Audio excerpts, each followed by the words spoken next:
informations que nous allons détailler et étudier. Premièrement, vous êtes au courant que le gouvernement marocain a décidé depuis janvier 2024, par une loi de finances, d'exonérer pratiquement tous les médicaments, les faisant passer de 7% à 0% de TVA. Bon, il faut rappeler qu'il existait déjà une vague d'exemption de TVA il y a quelque temps qui concernait tout ce qui était affection de longue durée, les maladies chroniques, diabète, cancer, cardiopathie, asthme, etc. Et ça constituait, mettons, 25 à 30% des médicaments. Aujourd'hui, c'est les 70% restants qui sont passés de 7% à 0%. Autant dire que c'est pratiquement tous les médicaments. On ne parle pas, bien entendu, des compléments alimentaires, de la parapharmacie et des dispositifs médicaux qui sont restés à 20%, mais qui ne constituent que, on va dire, de 5 à 10% des médicaments disposés en officine. Donc, voilà la question à poser aujourd'hui. Quel impact aura cette baisse de TVA, pour ne pas dire l'officine n'est plus assujettie à la TVA? Quel impact aura-t-elle pour la santé et l'économie du citoyen? A-t-elle vraiment un impact? Et également un impact sur les caisses de remboursement, CNSS, CNOPS et diverses sociétés. Ça, c'est la première question à se poser. Deuxième question, effectivement, il va y avoir un impact dans la gestion de l'officine qui nous concerne aujourd'hui, au niveau du bilan fiscal de 2024, mais aussi, ça va toucher pratiquement plus de la moitié des pharmaciens marocains qui faisaient moins de 2 millions de chiffre d'affaires. Ceux-là vont devoir payer lourdement cette baisse de TVA, parce qu'auparavant, ils mettaient dans leur poche la TVA. Bon, c'est la loi qui le disait. Hein. Aujourd'hui, ils vont devoir perdre. Une étude a dit qu'il y avait une perte de 10 000 à 20 000 dirhams pratiquement. Donc, ça va être lourd pour les pharmaciens. D'autant plus que nous assistons depuis 2013 à une chute vertigineuse des prix des médicaments. Ça n'arrête pas, c'est chronique, sans aucune mesure de compensation. Et le pharmacien se trouve un peu désemparé. Son chiffre d'affaires commence à diminuer comme peau de chagrin. Donc, pour discuter, nous allons poser la deuxième question. Quel impact aura cette baisse de TVA sur l'économie de l'officine et l'économie du pharmacien? Et donc, pour ça, nous avons invité des experts. Nous avons M. Ghazman, qui est expert comptable et commissaire aux comptes. Nous avons nos deux confrères, M. Omar Mernissi, pharmacien à Meknès, et M. Abdelrafi Hevdi, pharmacien à Casablanca. Donc, nous allons essayer de débattre sur ces sujets. Et on va dire que l'interaction entre vous et ces experts-là se fera au gré des envies, on va dire. Tout le monde pourra prendre la parole pour poser des questions à qui ils veulent. Donc, sans plus tarder, pour voir le volet technique professionnel, je préférais passer la parole en premier à M. Ghazman, qui, lui, va nous encadrer, si vous voulez, par rapport à la loi et par rapport à notre devenir. Tfadal. Bonjour à tous. Donc, la TVA, c'est l'impôt qui a été le plus impacté par la loi de finances 2024. Il y a deux principales mesures qui concernent votre activité, donc la pharmacie. Comme a dit Siasman, donc la première mesure, c'est l'exonération du médicament. Il était à 7%, donc il est maintenant à 0%, donc exonéré avec droit à déduction. Et une deuxième mesure qui concerne l'ensemble des contribuables qu'on va voir par la suite. Donc, pour la première mesure, comme vous savez, la TVA est normalement neutre pour n'importe quel contribuable. Donc, il collecte la TVA lorsqu'il vend ses produits et il verse la TVA lorsqu'il achète ses produits ou ses marchandises. Donc, le surplus de ce qu'il a collecté par rapport à ce qu'il a versé doit le reverser à l'État. Et lorsqu'il paye plus de TVA, il dispose d'un crédit de TVA qu'il peut reporter à la période suivante. Donc, cette situation de neutralité de TVA n'était pas toujours assurée, notamment pour d'autres secteurs où on vendait par exemple à 7% ou à 14% et on avait des intrants à 20%. Donc, il y avait des sociétés qui se trouvaient dans des situations de crédit de TVA structurelles. Et donc, l'administration fiscale, ou plutôt l'État marocain, a voulu, à travers cette loi de finances, essayer de minimiser ces situations de butoir. Et donc, on a essayé d'enlever les taux de TVA de 7% et de 14%. Donc, à terme, il y aura 0%, 10% et 20%. Donc, la répercussion pour les pharmacies, c'est qu'on se retrouve dorénavant avec deux taux de TVA. Donc, le 0% pour tout ce qui est médicaments et 20% pour tout ce qui est parapharmacie. Alors, deux répercussions. Donc, la première, c'est que même si le médicament est exonéré, ça ne veut pas dire qu'on ne dépose pas de déclaration TVA et ça ne veut pas dire qu'on ne le déclare pas. Parce que dans la déclaration TVA, il y a un article, dans le chiffre d'affaires, il y a article 92, il faut mettre le chiffre d'affaires qu'on a vendu de médicaments, il faut le déclarer dans la déclaration TVA. Deuxièmement, c'est que l'impact par rapport aux pharmacies qui font moins de 2 millions de chiffre d'affaires, c'est qu'auparavant, ils ne déposaient pas de déclaration TVA et donc ils gagnaient la TVA sur la marge. Donc, par rapport aux autres pharmacies, dorénavant, on a une équité par rapport aux médicaments, c'est qu'on a une exonération de TVA. Deuxième mesure fiscale, c'est l'institution de la retenue à la source qui va être appliquée à partir du 1er juillet, c'est-à-dire à partir de lundi. Cette mesure vise à lutter contre la fraude fiscale et inciter le secteur informel à rentrer dans le formel.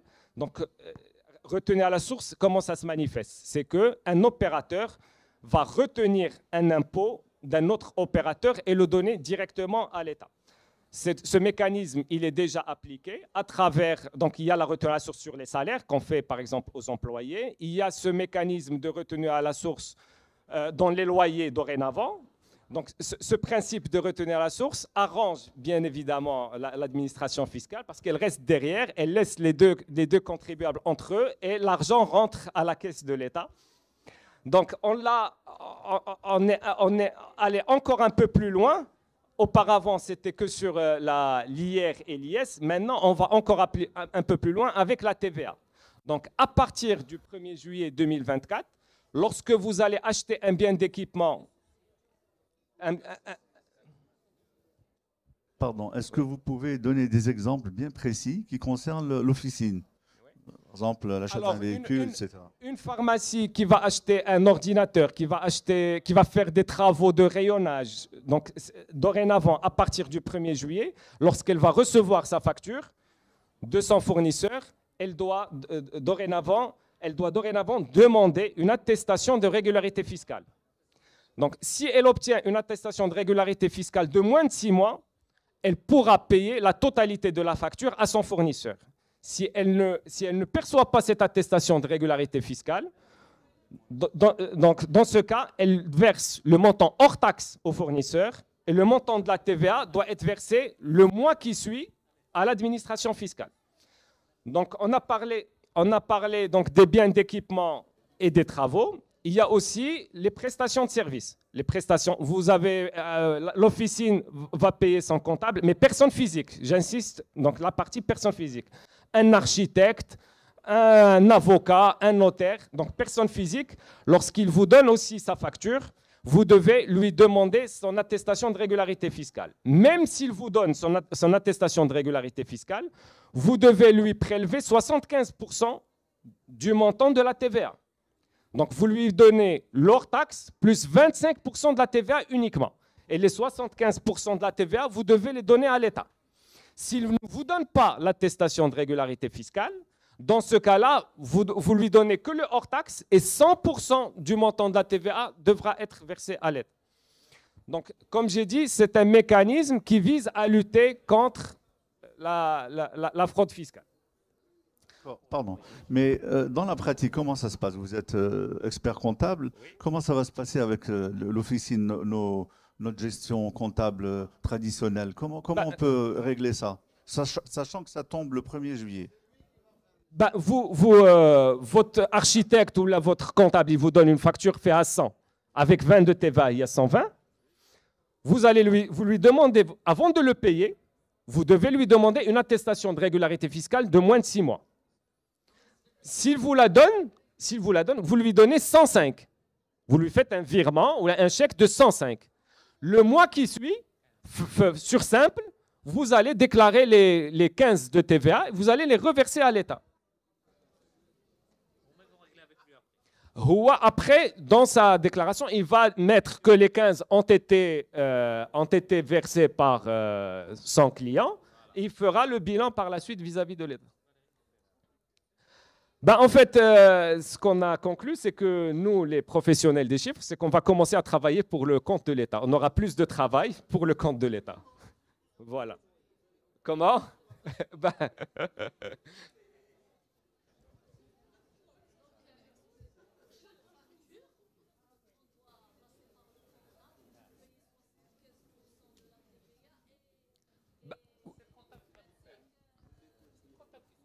alors, premier réflexe à avoir, demandez l'attestation de régularité fiscale de votre fournisseur. Ben, on l'a demandé au 1er janvier à tous nos grossistes. Personne ne l'avait et ils n'ont rien compris. Non, alors. Et à la fin, on a attendu tout un mois et on a fini par mais là, le grossiste, c'est pour acheter des médicaments. Oui. Ça ne rentre pas dans le cadre de cette loi de retenue à la source. Oui, mais mon comptable m'avait demandé. Et d'ailleurs, on en avait parlé dans le groupe de pharmaciens. Alors, par option, il y a des professionnels qui ont dit à leurs clients demandez une attestation de régularité fiscale à l'ensemble de vos fournisseurs. Mais dans la loi, on a deux situations. Biens d'équipement et des travaux, prestations de services. La liste des prestations de services a été fournie par l'administration fiscale. C'est effectivement l'ensemble des prestations, y compris le loyer, y compris les formations. Il y a toute une liste. Donc, c'est les biens d'équipement. On applique ce principe de retenue à la source sur les biens d'équipement et de travaux et les prestations de services uniquement. Donc, l'achat de marchandises ne rentre pas dans le cadre de cette retenue à la source. D'accord. Donc, que ça soit bien clair, ça ne concerne pas les achats de produits revendus. Ça rentre pas dans médicaments. Que ce soit bien clair. C'est juste les services parallèles. C'est les services et les immobilisations. On va pour simplifier. C'est donc tout ce qui a une durabilité qui va être utilisée pendant plusieurs années, donc des immobilisations, ou bien des prestations de services. Non, un leasing ne rentre pas dans le. Non. Bonjour, Serzman. Oui. Oui.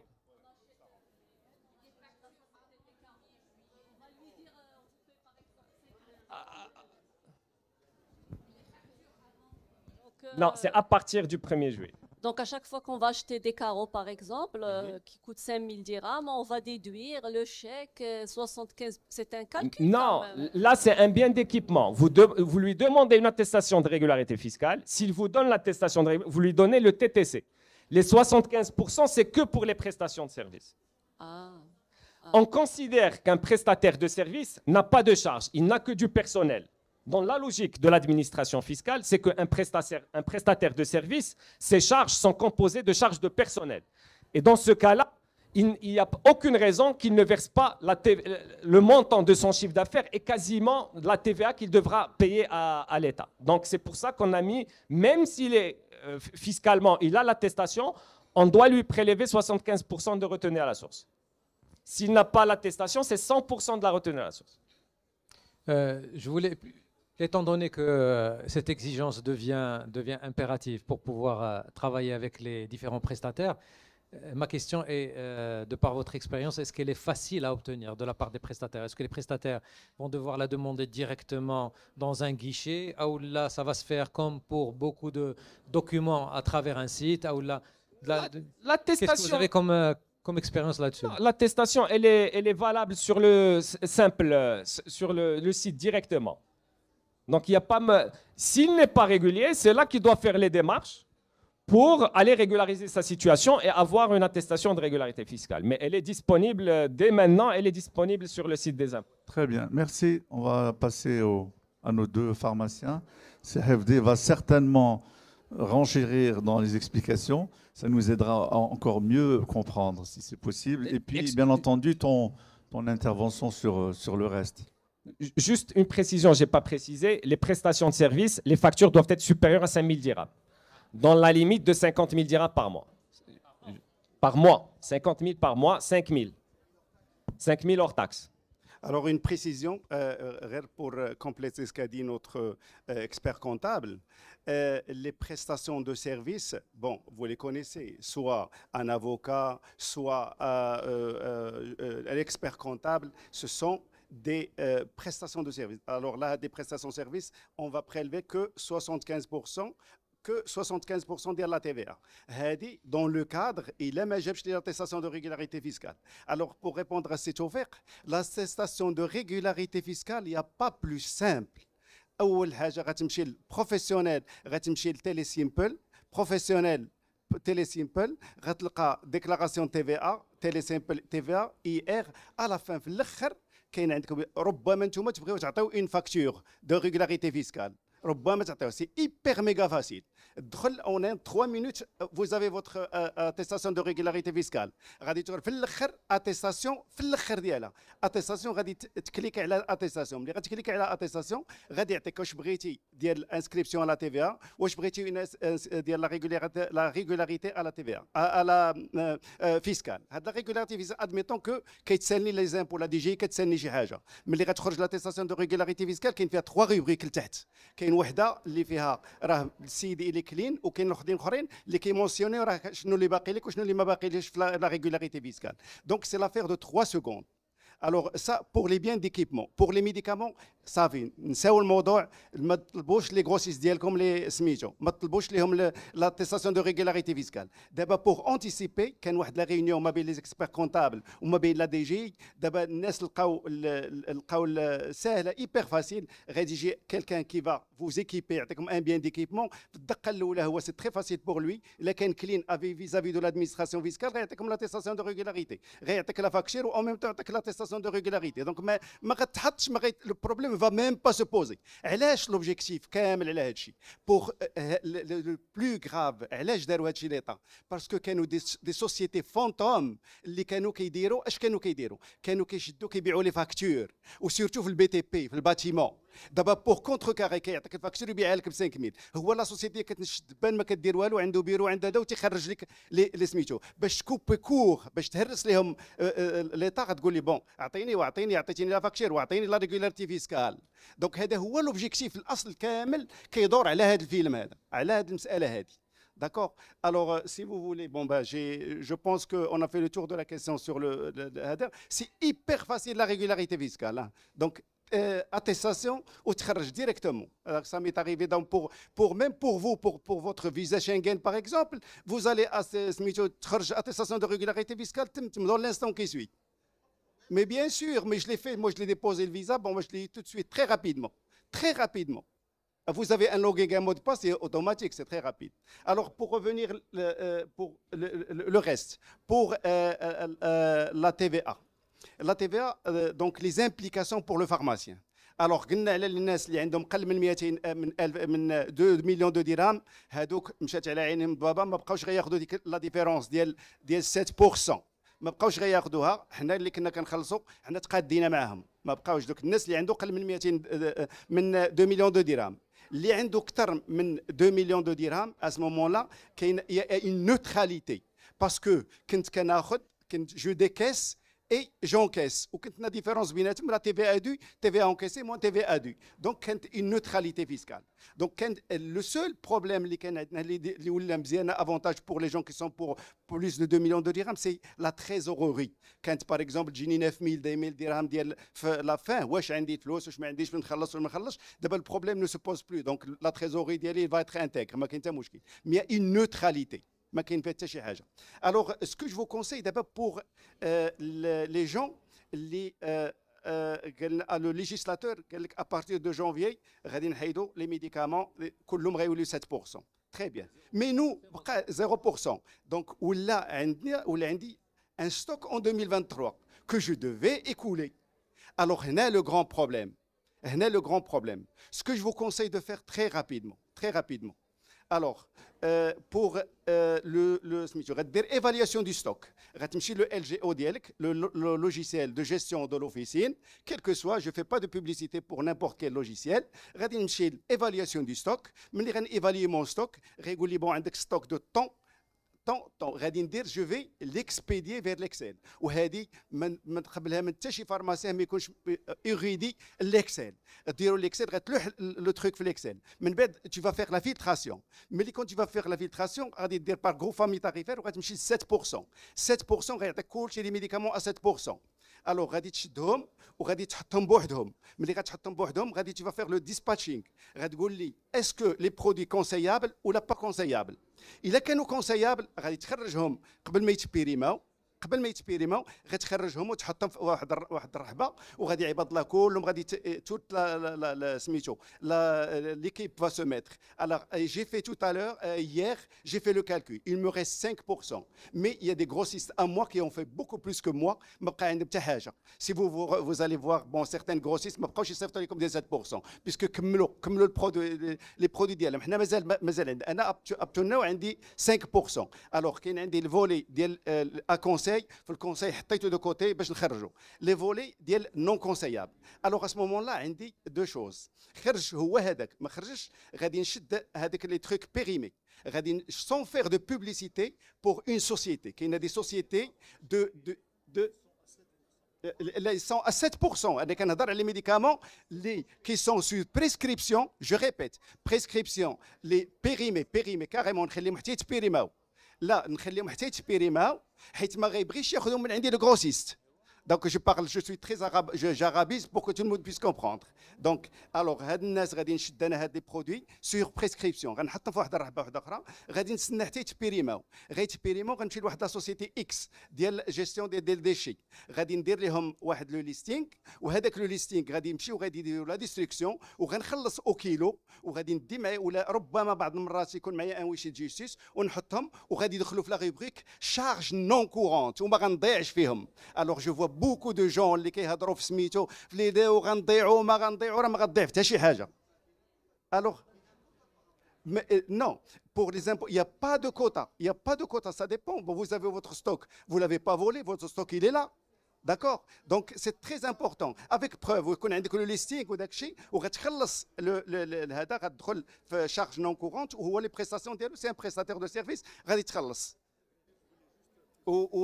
je répète غير على هذيك سميتو كما قال الاستاذ l'expert comptable concernant les 5000 dirhams. alors مشيتي لعند واحد شريتي ثلاجه من الكترو بلانيت قل من 5000 درهم بيان سور ما كانش قل 5000 درهم هذاك ما يعطيك لا ريغولاريتي فيسكال لا والو. الوغ هذاك ماشي مشكل.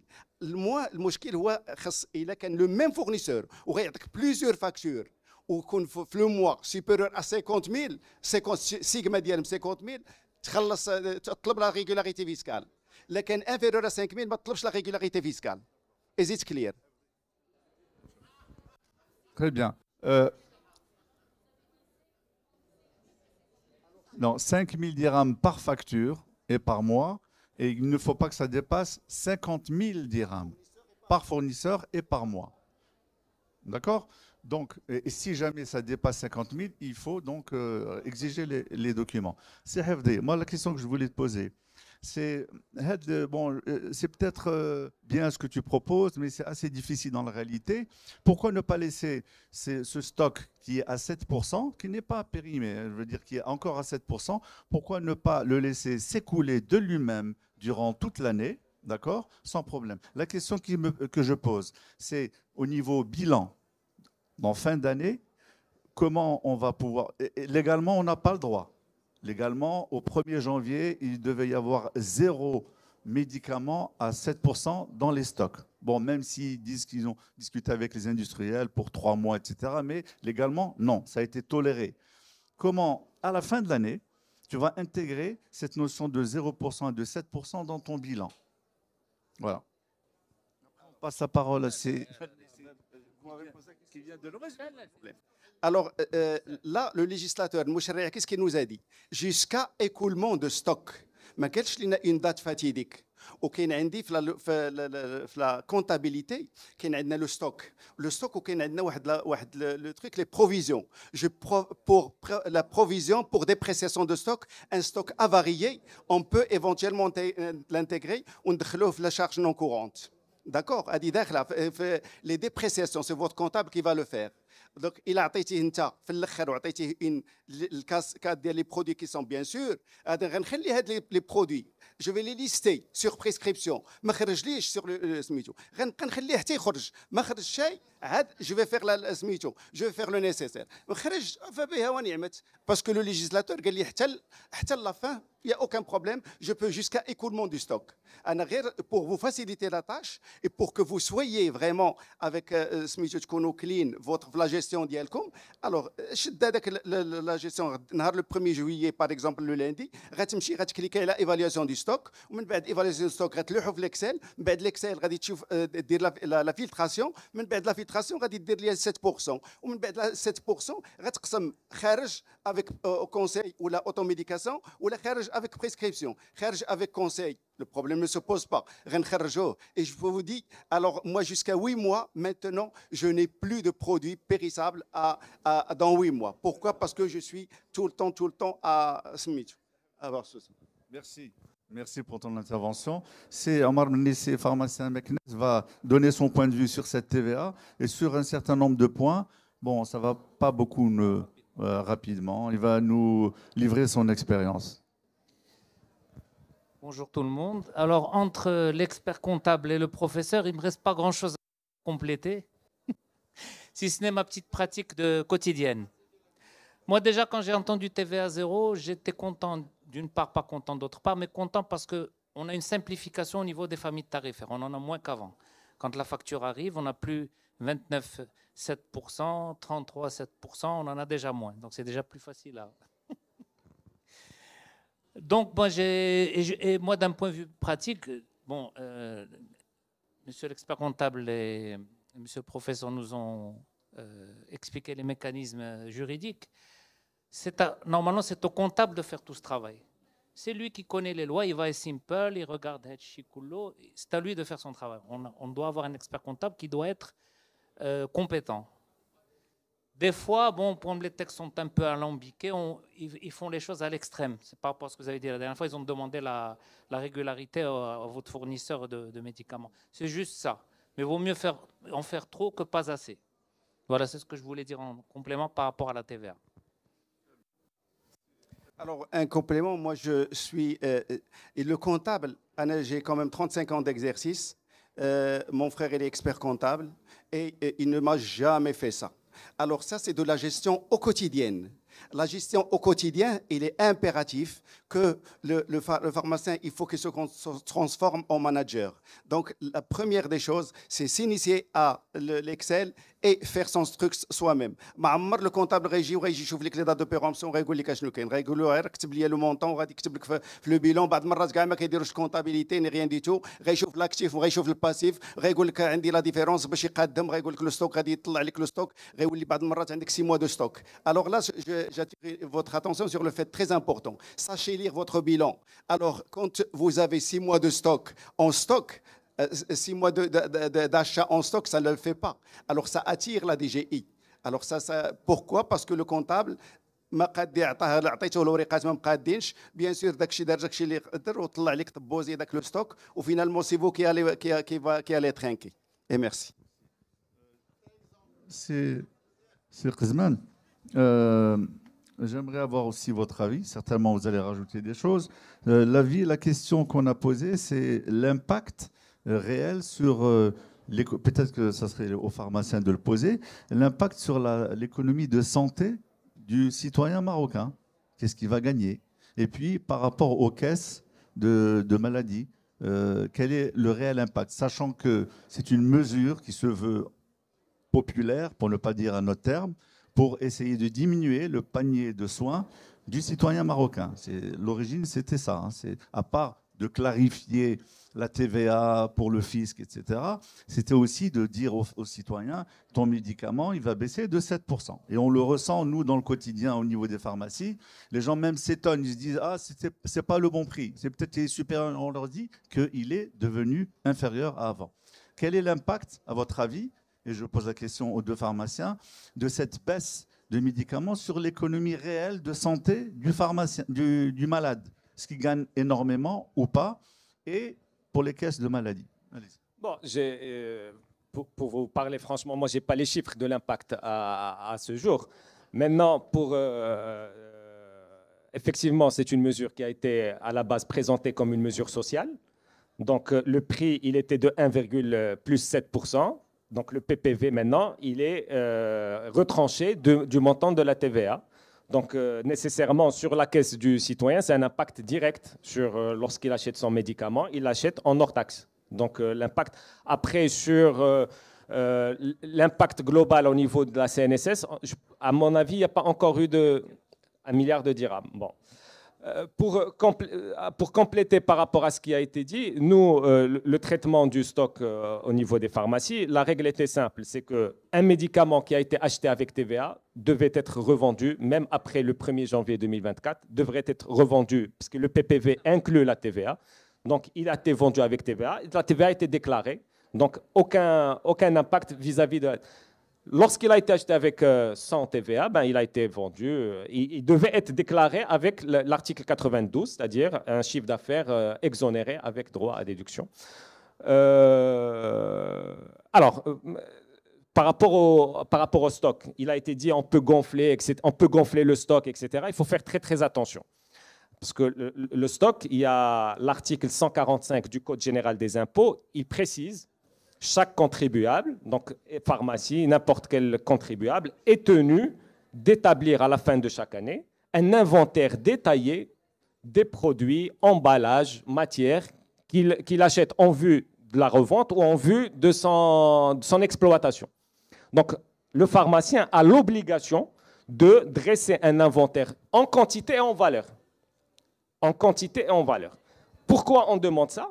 C'est très important parce que en cas de contrôle, il y a un aspect contrôle quantitatif.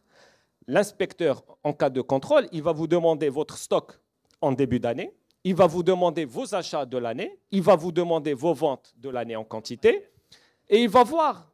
Donc, stock initial plus achat moins vente, est-ce que ça correspond à votre stock final en quantité? Donc, s'il y a un écart ou des décalages, il peut rejeter votre comptabilité, les conséquences sont énormes. Donc, il vaut mieux anticiper ce point. Donc, il ne faut pas laisser au 15 mars pour voir combien d'impôts on va payer. Ah, on va jouer sur le stock. Parce que le stock, c'est une composante importante du bilan. Et donc, ce contrôle quantitatif, c'est le premier contrôle qu'un inspecteur va faire en cas de contrôle fiscal. Donc, le stock, il doit correspondre à cette équation mathématique. J'ai mon stock en début d'année. Je sais combien de factures j'ai d'achat avec les quantités. Je sais combien de médicaments j'ai vendus en quantité. Donc, ça doit, par référence, je dois savoir combien de stock il va me rester à la fin d'année. Maintenant, j'encourage à ce que, même si on a des systèmes informatisés qui permettent d'avoir en temps réel le stock, d'avoir des inventaires physiques. Ça permet de confronter le stock théorique avec le stock réel. Et ça permet aussi de corriger s'il y a des écarts et de savoir, d'identifier la source de ces écarts. Donc, c'est très important d'avoir... Qu'est-ce que je peux rajouter? C'est par rapport au bilan. Donc, le bilan, c'est un document, c'est un outil maintenant qui est très important. Le pharmacien, tout au long de sa carrière, j'ai envie de dire, il ne faut plus qu'il y ait cette mentalité que le bilan égale impôt à fin mars et se contenter à ça. Maintenant, lorsque le pharmacien va demander un leasing pour acheter une voiture, lorsqu'il va demander un emprunt, il peut arriver qu'il veut vendre son pharmacie, acheter une pharmacie. Le bilan, c'est un document essentiel qui est exigé. Il présente la situation financière donc, de la pharmacie, son patrimoine, etc. Donc, il faut être sensibilisé à ça. Donc voilà. Alors par rapport à l'impôt, parce que c'est ce qui intéresse beaucoup les pharmaciens, moi je vois il y a deux mécanismes sur lesquels on peut jouer par rapport à l'impôt. Premier mécanisme, c'est la forme juridique. Être taxé en tant que personne physique ou être taxé en tant que société, ce n'est pas de la même manière.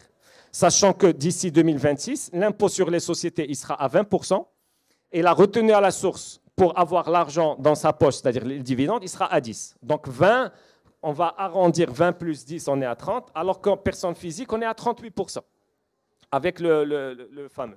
Donc il y a ce premier mécanisme.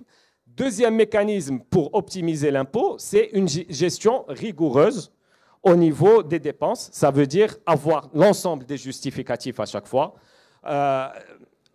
Maintenant, le pharmacien, on peut faire des prévisionnels, c'est-à-dire on sait combien la marge, ses charges sont connues, donc il peut anticiper le montant de l'impôt. À partir de là, s'il sait qu'il aura un impôt important, il peut jouer aussi sur des mécanismes d'investissement. Sur les salaires, il y a aussi une petite marge, parce qu'il y a eu une note circulaire sur les salaires, on peut jouer sur des indemnités qui sont exonérées. Donc, il y a certaines marges où on peut optimiser, mais il ne faut pas attendre le mois de mars. C'est tout au long de l'année qu'il faut travailler sur ça. Alors, juste pour répondre par rapport à l'impact de cette suppression de TVA par rapport à l'économie de l'officine. Ça va être, à mon avis, un impact, certes, qui est calculé, dont on détermine le coût, mais on a un autre impact qui arrive. Ça va être la baisse des prix. Il y a un mécanisme de baisse des prix qui a été automatisé, qui a été conçu d'une manière un peu illogique, puisque c'est une baisse de prix qui touche tous les prix, les petits, les moyens et les grands, alors qu'elle aurait dû toucher normalement que les grands prix et préserver les petits prix. Parce que quand on baisse un médicament de 15 dirhams à 11 ou 12 dirhams, pour le citoyen, ça n'a pas d'impact. Mais pour l'officinal, ça a beaucoup d'impact. Parce que vous le savez dans vos officines, plus de 70% de ce qu'on vend est inférieur à 50 dirhams. Il fallait défendre ça. Et d'ailleurs, il y a eu un moment dans l'histoire de la négociation, quand c'était en pleine négociation, où certains industriels assez audacieux avaient demandé à ce que les prix au-delà de 100 dirhams subissent une baisse de 40% et que tout ce qui était au-dessus de 35 ne bouge pas. Malheureusement, ça n'a pas été suivi. On a mis donc une règle pour tous les prix. Et c'est ça qui va faire mal à l'officine. Ce 7%, ça va aussi les toucher un peu. Donc c'est pour répondre à l'impact de cette perte de TVA. Mais on a oublié que c'est un peu l'arbre qui cache la forêt. Le plus important, c'est ce qui va arriver, c'est les baisses qui sont en train d'arriver. Et puis la fameuse règle du générique qui sort, qui doit être le moins cher. Bon, c'est ça qui a fait chuter la moyenne des prix. Alors, autre chose que je voulais dire par rapport à ce que dit monsieur, pour le contrôle fiscal, pour la détermination du stock final, des fois, les experts comptables s'amusent à faire des ballottages pour payer moins d'impôts. Parce que ce qui intéresse le pharmacien, on va dire le client de l'expert comptable que nous sommes, on va tout de suite c'est ce qu'on a l'habitude de dire, on va chez l'expert comptable, je veux payer le moins d'impôts possible. Qu'est-ce qu'il peut faire l'expert comptable? Soit des fausses factures, soit balloter, ce qu'on a fait un ballottage de stock. Or, aujourd'hui, si vous ballottez votre stock, vous prenez un risque sur la marge. Ayant donc eu l'expérience de réaliser, d'être un intermédiaire d'un certain nombre de ventes, comme j'étais dans la grossisterie, j'ai vu des bilans avec des marges de 15, 17, 18, 19. Or, vous savez que depuis l'an dernier, le fisc nous a averti qu'il n'accepterait plus de bilan en dessous de 28% de marge. Donc, de toutes les manières, le stock final, il y a une limite pour le balloter. Et en plus, maintenant, on est bien surveillé sur nos dépenses, comme tu nous as si bien expliqué depuis tout à l'heure. Donc, des fois, effectivement, il faut un contrôle, non seulement quantitatif de masse, c'est-à-dire vous avez tant en stock final, tant en stock initial, tant en stock final, et vous avez acheté tant, donc vous avez une marge de temps. OK. Mais maintenant, ils s'amusent à faire contrôle matière. Vous avez tant de supradine, vous avez vendu tant de supradine, il doit vous rester... Et je peux vous assurer que 95% des officines, ça ne marchera pas. Ils font ce qu'on appelle le contrôle. Donc, il faut faire attention à ça et à ça, même si, entre nous, ils y arrivent rarement. Il faut vraiment un fiscaliste un peu... Voilà, c'est ce que je voulais dire. Donc, et puis, l'impact sur le citoyen, entre nous, moi, je ne vois pas un petit 7% sur 15 dirhams, un petit 7% sur 100 dirhams. Par contre, l'impact dans notre économie, quand il nous baisse de 7, 8, 10%, le citoyen, lui, ce n'est pas un grand impact, mais pour nous, c'est un impact énorme. Surtout quand ça touche les 80%, ce qu'on vaut le plus. Merci pour ta réponse, et c'est ce que je voulais entendre, à savoir comme quoi ça n'a pas un gros impact économique pour le citoyen. Hein, produit qui coûte 30 dirhams, au lieu de payer 30, il va payer 28 ou 27. C'est pas ça qui va lui augmenter son pouvoir d'achat. Donc peut-être, comme a dit Sirzman, c'est pour clarifier les choses par rapport au fisc. Comme ça, pour éliminer le taux de 7. Voilà. C'est ça, le l'éliminer. premier objectif, c'était Voilà, éliminer c'est le ça. taux de 7 et le taux de 14, Mais- pour avoir 0, 10 et 20. Mais ça l'objectif. ce que je veux dire aussi, en tant que militant, qu'on ne vienne pas nous dire que ça va donner une bouffée d'oxygène aux citoyens pour pouvoir mieux vivre et mieux se soigner, ça c'est faux. Donc voilà. Merci, Dr Asman. Alors, je rebondis sur ce qui a été dit. Bon, bien sûr, je vais donner mon point de vue, hein, en toute sincérité. Je vais donner mon point de vue. Alors, pour revenir à la question la première question qui a été posée par M. Osman, concernant l'impact de la TVA. C'est un peu prématuré de parler de l'impact pour le citoyen, parce que quand même, il faut attendre une année quand même pour avoir des chiffres palpables. Pour le pharmacien, je pense que le calcul a été fait. Il y a une baisse, il y aurait une baisse de 2% à peu près du chiffre d'affaires. À peu près 2%, d'après le calcul d'un confrère comptable aussi. Alors, pour moi, alors les 2%, ce n'est pas quelque chose, ce n'est pas la mer à boire. On pourrait éventuellement rectifier le tir par être présent d'abord. La présence, être présent et faire du conseil. Le conseil, bon, les produits pour qui nous est possible de conseiller. Donc, si je suis présent, je conseille, je pourrais éventuellement faire l'équilibrium entre la perte et le truc. Et deuxièmement aussi, bon, je pourrais éventuellement, si on a le temps, parler du contrôle de gestion, notamment les chiffres prévisionnels, le calcul des chiffres prévisionnels. Ça, on pouvait éventuellement le calculer. Bon, ben, un jour, Inch'Allah, si nous accordera un truc, on le fera sous forme d'atelier parce que c'est un peu compliqué. Alors, j'ai encore des trucs à dire concernant le stock. Alors, le stock, je vous conseille vivement, en tant que praticien, de le faire chaque matin. Par exemple, le samedi, on a fermé, ça dépend des préfectures, à midi et demi ou à 14h ou à 15h. Le lundi matin, je vais demander à ma fille, bon, bah, j'ai mon employé Karima et mon employé Latifa, de faire l'inventaire permanent tournant. Tous les jours, toutes les matinées, ils font sur un quart d'heure. C'est vraiment très, très rapide. Vous allez avoir la correspondance entre... Qu'est-ce que c'est que le truc permanent? Alors, l'inventaire permanent, c'est que le tournant permanent, c'est que mes ventes, je vais les recadrer et le lundi pour voir mes ventes le samedi. Alors, mes ventes le samedi, غادي نمشي نشوف بعت مثلا 10 سيبقادين عندي في ستوك بقات لي 5. خاصني نمشي نشوف فيزيكمون واش بقات ولا ما بقاتش. عندي en général عندنا 120 lignes ou 130 lignes, je le fais en un quart d'heure et ça devient une habitude. Et je vous assure que mon stock il est clean depuis 2019. Alors, il y a un autre point très important qui n'a pas été soulevé. Le point qui n'a pas été soulevé, et c'est pour les gens, je vais parler un petit peu très technique, que les comptables, mes confrères غير عارفوا واحد الحاجة سولوا الكونتable ديالكم. Est-ce que vous êtes le fait générateur sous régime débit ou sous régime encaissement de la TVA? Les gens qui sont soumis à la TVA, il y a deux régimes, qui est le régime encaissement ou qui est le régime débit. Les gens qui sont au régime débit, عفا الله على المؤمنين ما كاين حتى مشكل غادا لا بروسيدور. الناس اللي سوفوا ريجيم دونكيسمون خصهم كان في لو 31 جانفي كانوا يحطوا لو ستوك ديالهم ديال لي كريدي كليون ويحطوه عند لادمينستراسيون فيسكال او لو مونطون او فور اي ميزور كيديكلاري وغادي يبيزا او فور اي ميزور باسكو هذوك الناس لو ريجيم انكيسمون كانوا مازال ما تخلصوش هذوك لي كليون مازال ما تخلصوش. دونك في الفي جينيراتور سول واش انكيسمون ولا هذا وكان خصكم تحطوا لا ليست ديال les clients au 31-12. Très bien. Est-ce qu'il y a des questions dans la salle? Les gens veulent poser des questions? Il nous reste encore 10 minutes. Oui? شنو؟ Non, c'est 28. 28%. Vous voulez peut-être... Il y a des personnes qui veulent intervenir? Oui. Merci, Dr Asman. Moi, je rebondis sur le changement de la personne physique vers la personne morale. Il y a maintenant la SAS qui s'installe au Maroc, donc la Société à Action Simplifiée. Est-ce qu'on pourrait, en tant qu'officinaux, mettre la SAS au lieu de la SARL? Parce qu'il n'y a pas la contrainte de commissaire aux comptes là-dessus. J'aimerais parce que...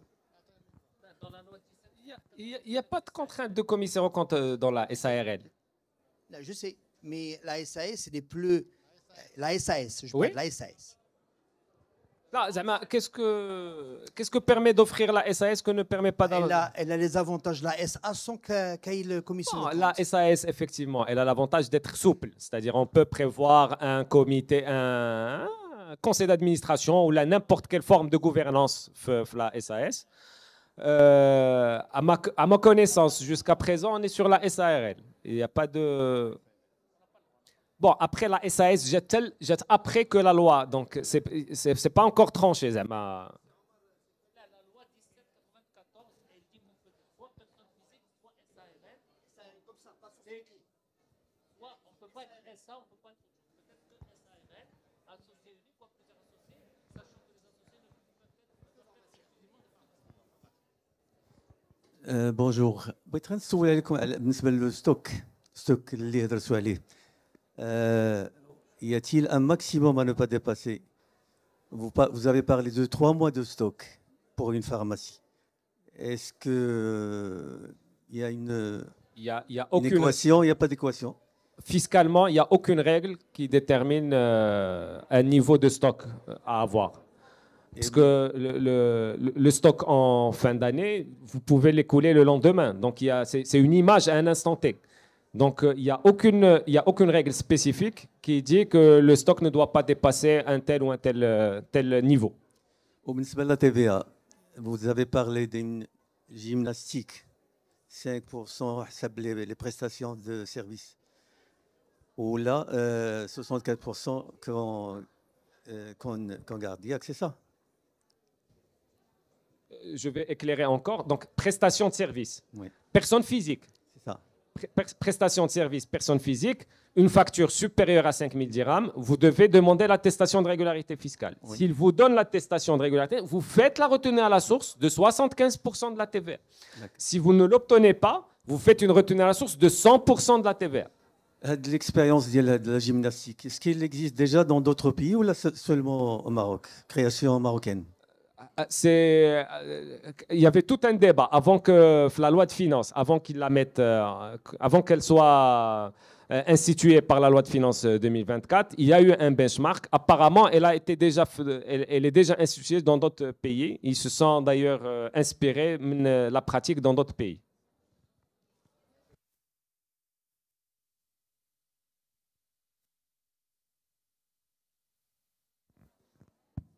Je voudrais aussi attirer votre attention sur un autre élément, une autre nouveauté apportée qu'on n'a pas encore abordée. Il y a par la loi de finances 2024. C'est le système de l'autoliquidation. On s'est focalisé un petit peu sur la TVA, on s'est focalisé sur le SMIC, sur la retenue à la source, mais on n'a pas parlé de système de l'autoliquidation. L'autoliquidation, qu'est-ce qu'il dit? Il dit que vous achetez, par exemple, vous avez acheté pour 1000 dirhams TTC de Darb Omar de la fourniture de bureau, par exemple. Et ce monsieur, il n'est pas assujetti à la TVA. Alors, vous allez faire ce qu'on appelle une TVA fictive, les TVA encaissée ou TVA décaissée. C'est le comptable qui le fait. Et ce qu'on appelle dans le jargon, c'est une ONCR, c'est une opération non créatrice de résultats. Tout ça, le fisc, personnes qui ne payent pas la TVA, ils se manifestent ou en TVA. Donc, bref, démasquer l'État. C'est pour ça. Alors, pour éviter tous ces tracas, pour le pharmacien, je vous dis tout simplement, achetez votre fourniture de bureau, d'exiger des factures, mais la TVA. Est-ce qu'il y a des questions à poser? Non? Il n'y a rien à rajouter, messieurs les experts? Très bien. En tout cas, on vous remercie. Et puis, en espérant, comme a dit CFD, qu'il y aura d'autres ateliers où on pourra débattre des détails techniques du bilan. Et peut-être qu'on aura l'occasion de revoir M. Quzman parmi nous. Et on les remercie.